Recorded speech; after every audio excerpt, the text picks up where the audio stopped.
used to be a boom town.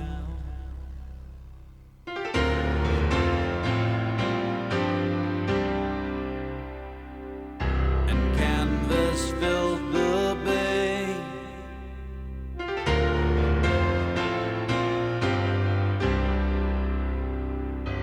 Old men would talk of Cape Horn.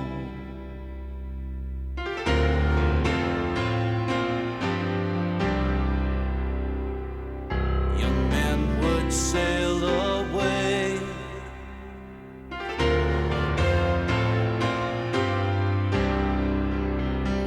Mothers and sisters would pray for their soul, knowing if the sea didn't take them, the dust and the dirt in this valley would break them. Copper Kingdom, fortunes built from iron and coal and steel. Copper Kingdom, where is there room for a heart that could truly feel?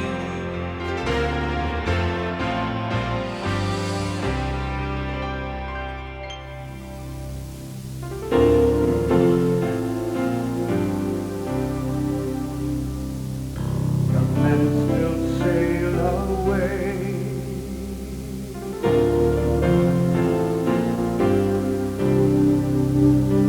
Brothers and sisters, pray for their souls, knowing if the sea doesn't take them, the dust and the dirt in this valley will break them. Copper Kingdom, fortunes built on iron and coal and steel. Copper Kingdom, where is there room for a heart that can truly feel?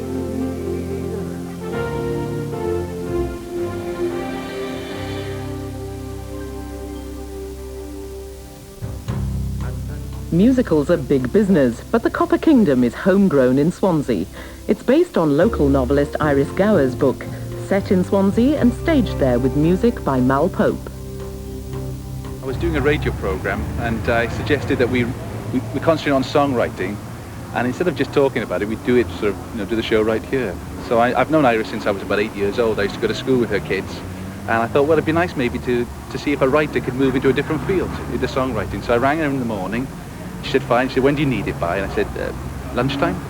So she sent them down on the fax machine, and it was strange. I saw the words, and Iris and I obviously come from the same part of the world, exactly. We come from Mansfield in Swansea. And the words just meant so much. It was talking about the copper industry, about the copper burning and sketting and scarring. And I looked at the words and I thought, I know what the tune is. It was almost like a Road to Damascus experience. The tune was already there. There were 3 musicians on the show, apart from Mal himself, and me. So I felt, completely outside all of this, because it was a sort of in-group. They were talking about things that I wasn't really familiar with. But at the end of the show, Mal got up and played this, which turned out to be Copperopolis, which is in the show. And I was nearly in tears. It sounded so beautiful. I think she seemed to enjoy what had happened, so much so that the next day I got up and there was another set of lyrics on the fax machine, and the next day the same. And by the end of about 2 or 3 weeks, we had about 8 songs written and finished, and actually recorded as well.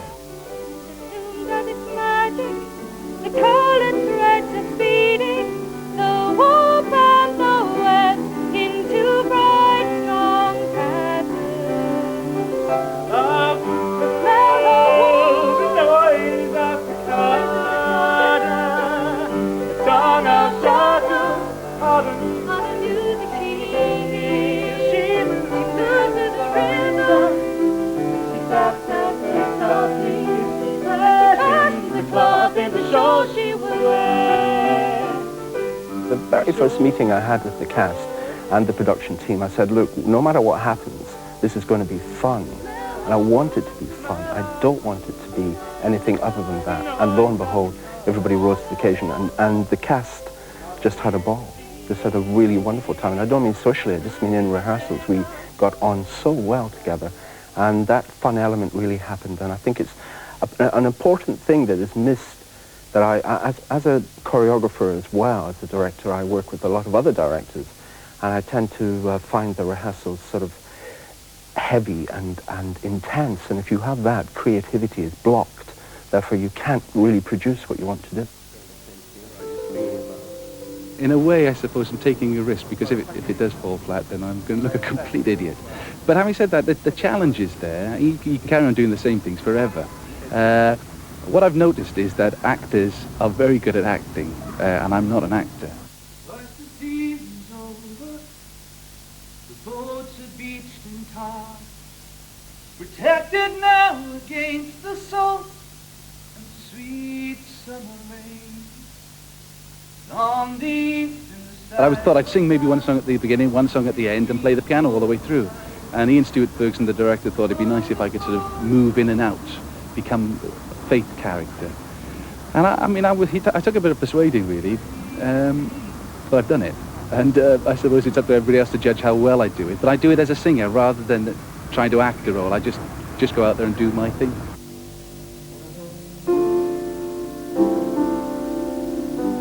why drug habit, copper works, invaded then despoiled. The script is only about 20 pages long to begin with, and I know it was a synopsis, but even so, for instance, Miles' character, as the narrator, he appeared on page 1, and that was it. He didn't appear after that. So by the time we got to rehearsals, I mean, throughout the production, he appeared, quite a lot. So it was it was small scale, but it was difficult because, yes, we only had 6 in the cast. So it had to be carefully worked out and carefully planned. I mean, usually musicals of that size, you're talking about 20 or 25 at least in the cast. But as it was a new musical, and again, money comes into the configuration here because, the cost of actually putting on a musical is tremendous as opposed to putting on a play. If you're going to put on a play, it's a little bit easier. If you're doing a musical, you multiply everything that you're going to do by about 20. Bread and clothes. Your mum too. God rest her soul. You don't know the half of it.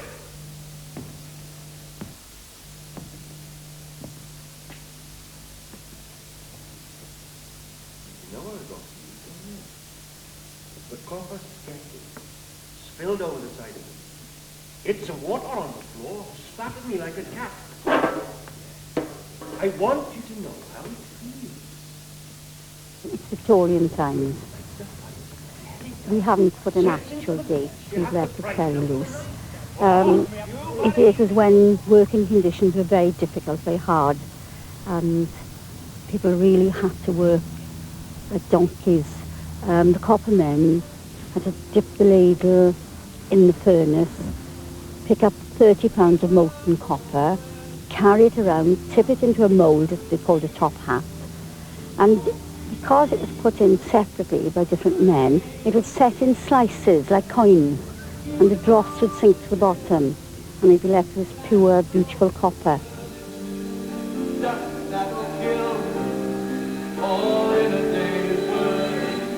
It's something that you know a lot about because it's formed the basis of a lot of your books so far. So is it quite nice to get back to that in a different context of the musical?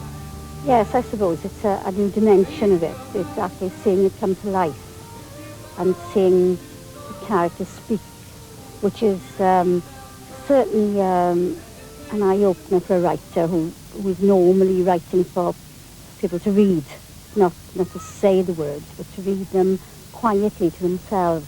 Iris and Mal are coming from a different background. Iris is a novelist and Mal is a composer and musician. So of course, my input was from the theatrical point of view of bringing in the theatre and the dramatic elements. So I suggested and added and changed and altered the whole structure of quite a lot of it with permission of Mal and Iris to actually get more and more depth and more out of the piece. And as we headed into rehearsals, and during rehearsals, the actors then contributed in their way, which is a natural part of the course, contributed towards the piece by introducing their ideas. Hand me a comb, my sweet mother dear, and bring me some jewels to hang at my throat. Tell me I'm charming and pretty and rich, and fetch me my elegant real ermine coat. Let me see in the mirror, my sweet mother dear.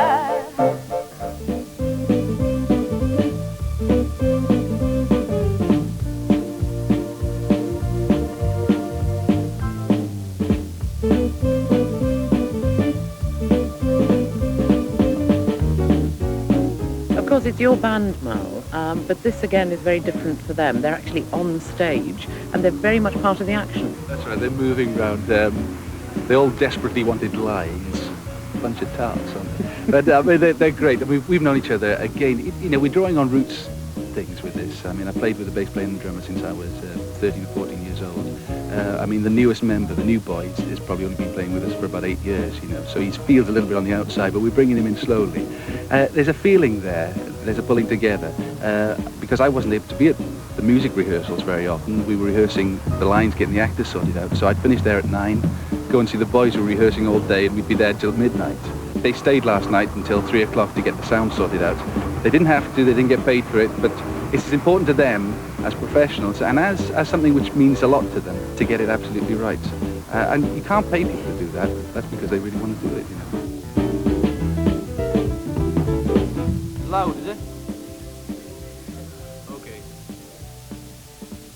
With only a day to go before the first performance, unforeseen technical problems arise. There are seemingly endless delays and difficulties for the band. So there aren't any other monitors at all now?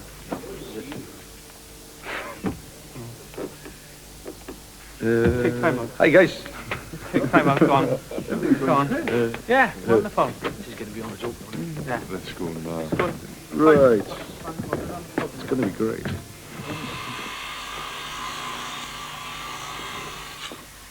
I spend a lot of the time with the designer, Sean, and chatting through my ideas. I also listen to the music an incredible amount and try to see in my head what might happen. And then, of course, Sean produces a model, and I play with that model, and I move what can be moved around. I'm always interested in having, in the set, moving pieces. I don't like static sets. This must come from my choreographic background, but I like sets to move so that they can represent different areas and become different functions. So that was all worked out well before we went into rehearsals. And then after a rehearsal, I would go home in the evening and spend another 3 or 4 hours working on that particular area, where locations would be, where that would happen, how we would move from one scene into the other, to try and get that flow so there was no jars.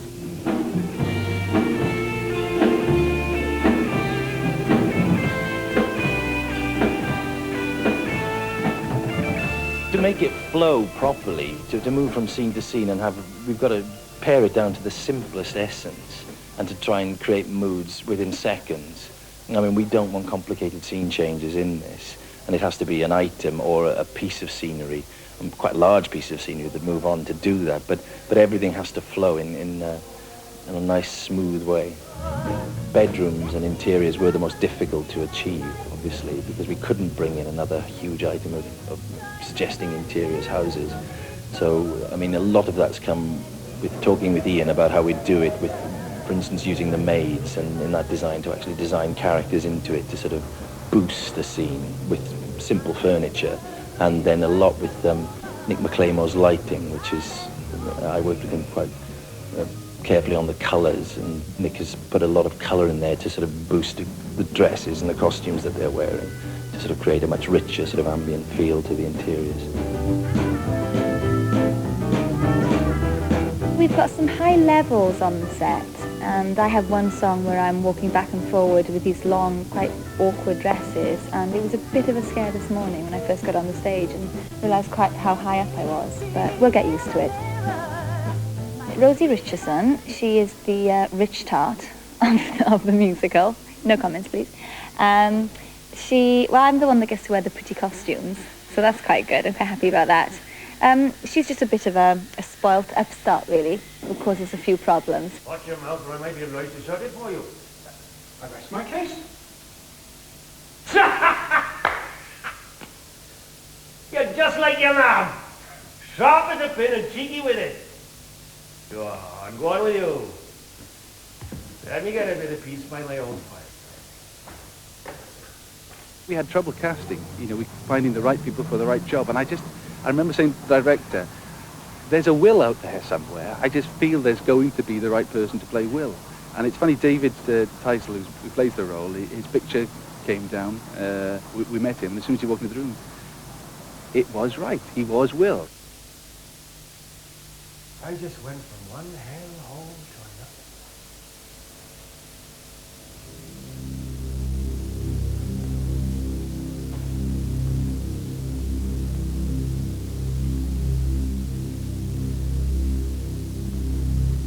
Cut deep into the face. The shift is almost done.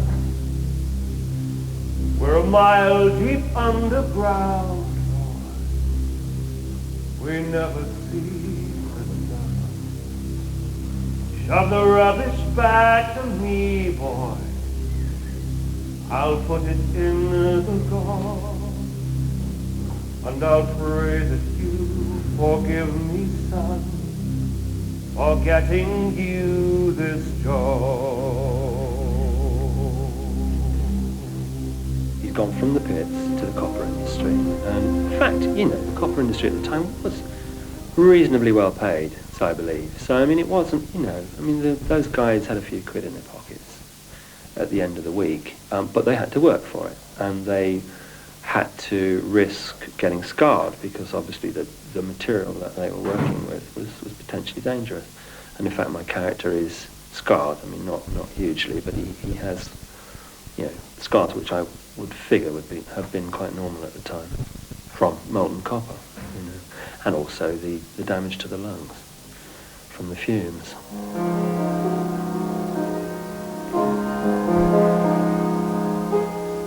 Even in rehearsals, we were still adding new elements because you would find there'd be an area that just wasn't supported well enough. An actor would say, well, I feel my part here, I feel a bit limited, I feel that he wouldn't do this or she wouldn't be able to do this. And therefore we would dig deep again and try and find another way around this. I'd contact Iris and say, could you rewrite this scene, which she would do, and she'd bring in the next day.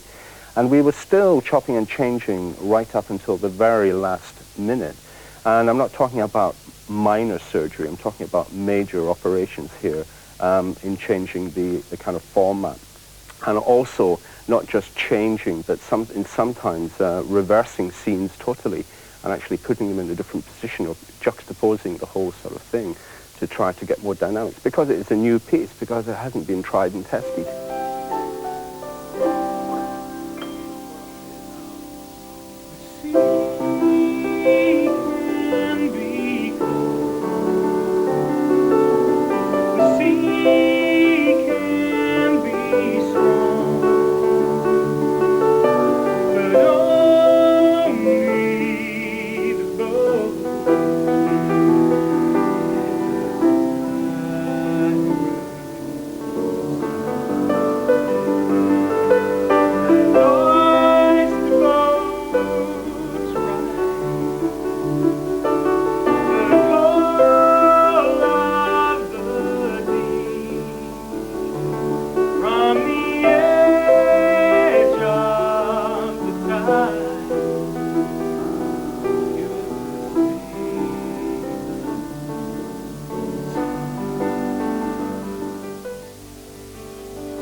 just the sea in his head,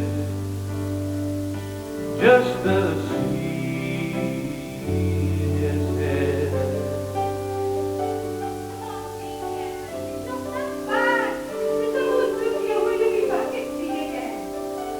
Aye, maybe.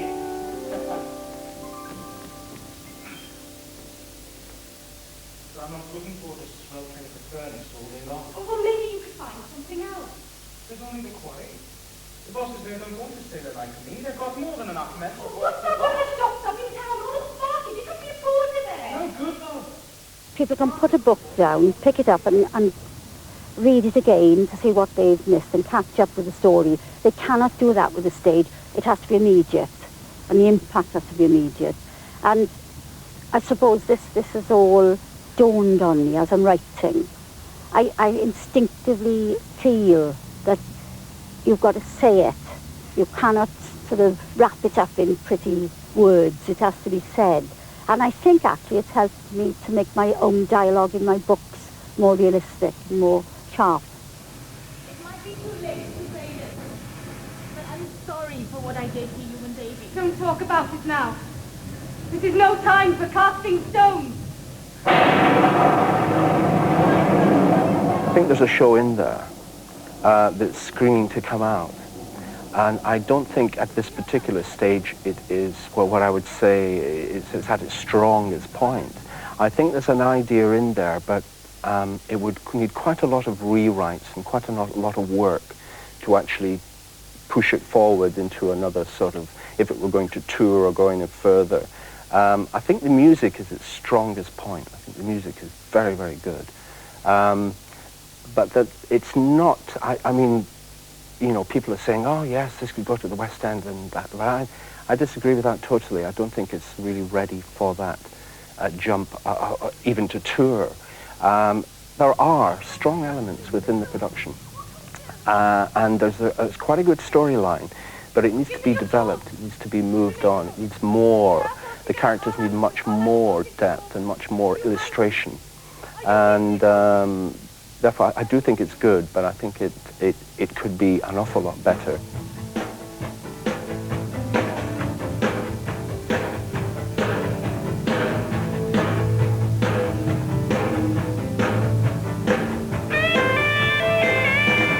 Gales sweep over the edge of the dark rocks into the sea that runs past to the land.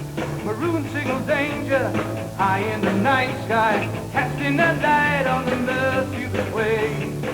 I'm glad I'm not on the stage performing, because I would absolutely hate that. I'm not a person who could act and sing. But I admire people who can, and I think we've got a very good cast and a very good producer. I think it's going to work really well. So I hope I can sit there in a happy glow, and probably a few little tears in my eyes, the sad bits of the plot. But I probably will be nervous, yes. Stiff drink in the interval will settle that, I'm sure. Well, I would hope there would be another life for Copper Kingdom, because I think it certainly has shows all the signs of having a strong interest from the audience's point of view. And I would hope there would be life after this. That all depends really on the powers that be.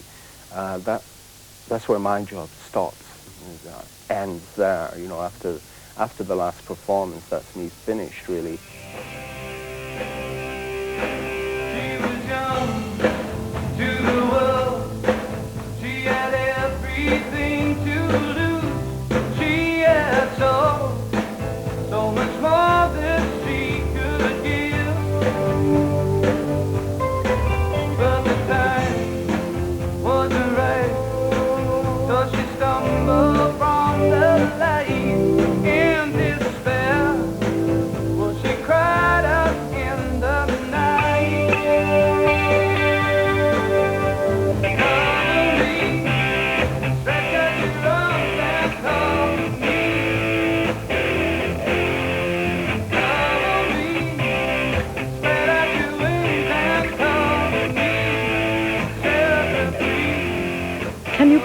figure on how much the whole show will cost eventually? It's probably growing by the day at the moment as you realise what the holes are. I'm not sure. I suppose somewhere between £50,000 and £70,000 would probably be around the right ballpark figure. You know, and again, that sounds a lot of money to an individual, but you know, to a production like this, it's being done, you know, very, very economically. You know, the London productions are costing £1 million a go, so we've done it economically. So hopefully nobody's going to lose their shirt on it. Hopefully And not me. Andrew Lloyd Webber, eat your heart out. Yes, that's right. Yes.